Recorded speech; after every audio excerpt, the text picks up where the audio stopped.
আজকে একটু মুড়ি মাখা বানাবো। তো মুড়ি মাখা বানানোর জন্য বাড়িতে গাছ লাগানো আছে, কারি পাতা গাছ। তো এখান থেকে একটু কারি পাতা নিয়ে নিচ্ছি।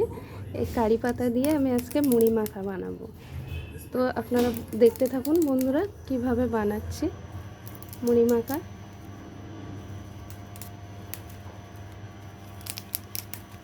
তো এতটা মতন আমি কারি পাতা নিয়ে নিয়েছি গাছ থেকে। তো কারি পাতাটা ধুয়ে নিচ্ছি ভালো করে।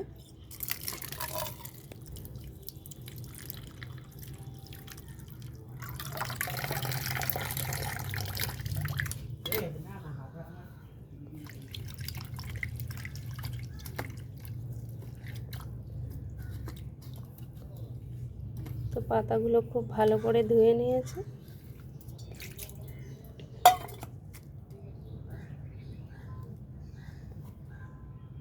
তো খালি কড়াই বসিয়ে রেখেছি, কড়াইটা গরম হয়ে গেছে।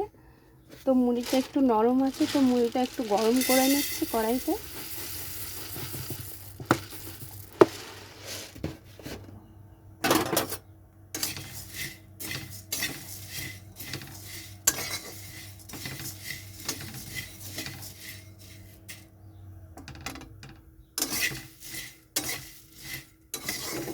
ভালো করে কড়াইতে যদি মুড়িটা গরম করে নেওয়া হয় তো পুরো ভাজা মুড়ির মতন গন্ধ লাগে আর খেতে ভালোই লাগে।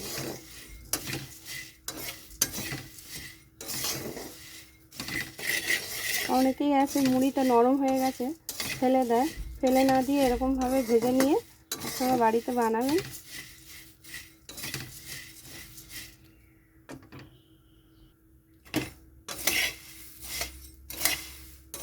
তো মুড়িটাকে বারবার নাড়তে থাকবেন, আর নয়তো পুড়ে যাবে। দেখুন কালো কালো হয়ে গেছে, ওই জন্য বারবার নাড়তে হচ্ছে। বারবার নাড়লে পরে এই কালো কালোটা হবে না।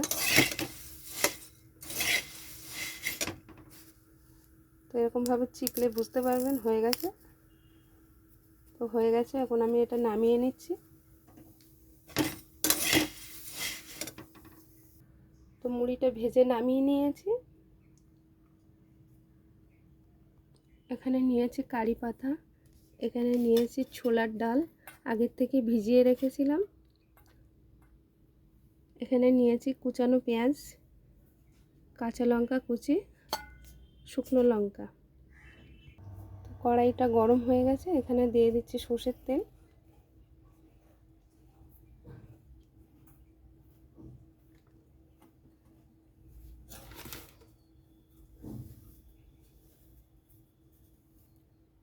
তোমার তেলটা গরম হয়ে গেছে, সর্ষের তেলের মধ্যে দিয়ে দিচ্ছি একটা শুকনো লঙ্কা।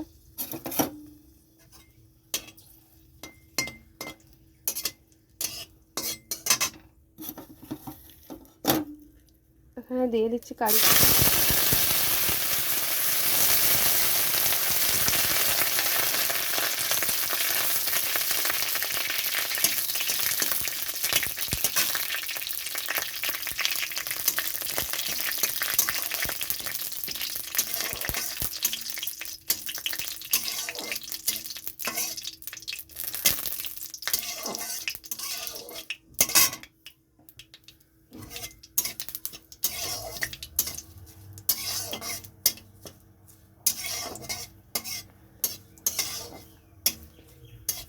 কারি পাতাটা ভাজা হয়ে গেছে, এখানে দিয়ে দিচ্ছি ছোলার ডাল।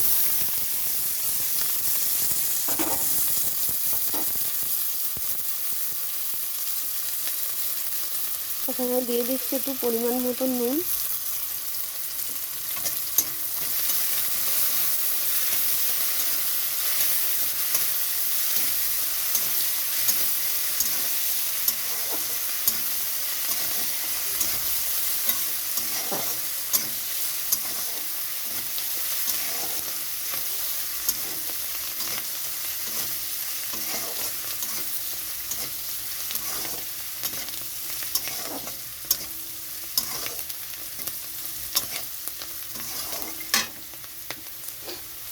গ্যাসটা কমিয়ে রেখে ভাজবেন, আর নয়তো শক্ত হয়ে যাবে। এটা খুব বেশি ভাজবো না। ভাজলে শক্ত হয়ে যাবে।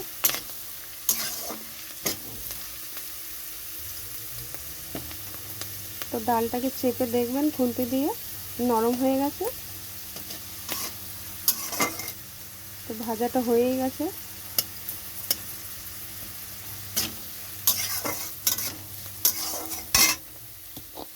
এখন আমি দিয়ে দিচ্ছি পেঁয়াজ, কুচানো পেঁয়াজ আর কুচানো লঙ্কা।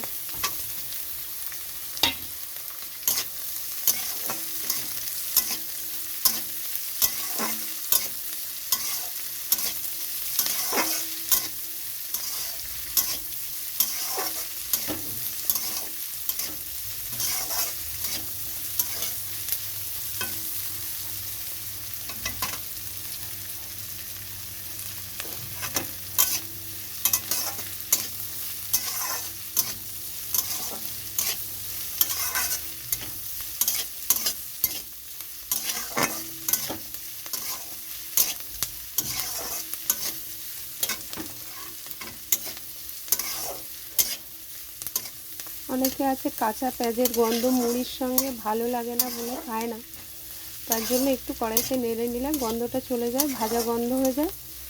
তো মুড়ির সঙ্গে ভাজা গন্ধ পেঁয়াজের ভালোই লাগে।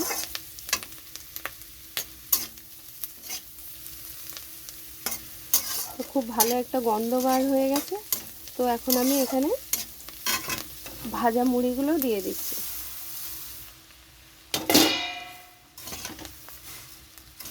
তো এখন খুব ভালোভাবে এটা মিশিয়ে নিতে হবে।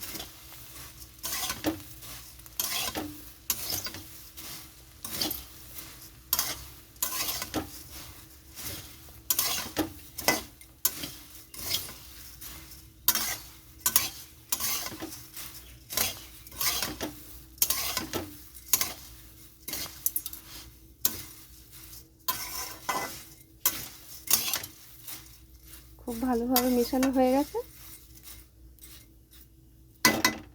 তো কেমন লাগলো আপনারা অবশ্যই জানাবেন। ভালোই লাগে খেতে, আপনারাও বাড়িতে বানান, খেয়ে দেখুন, লাইক কমেন্ট শেয়ার করুন।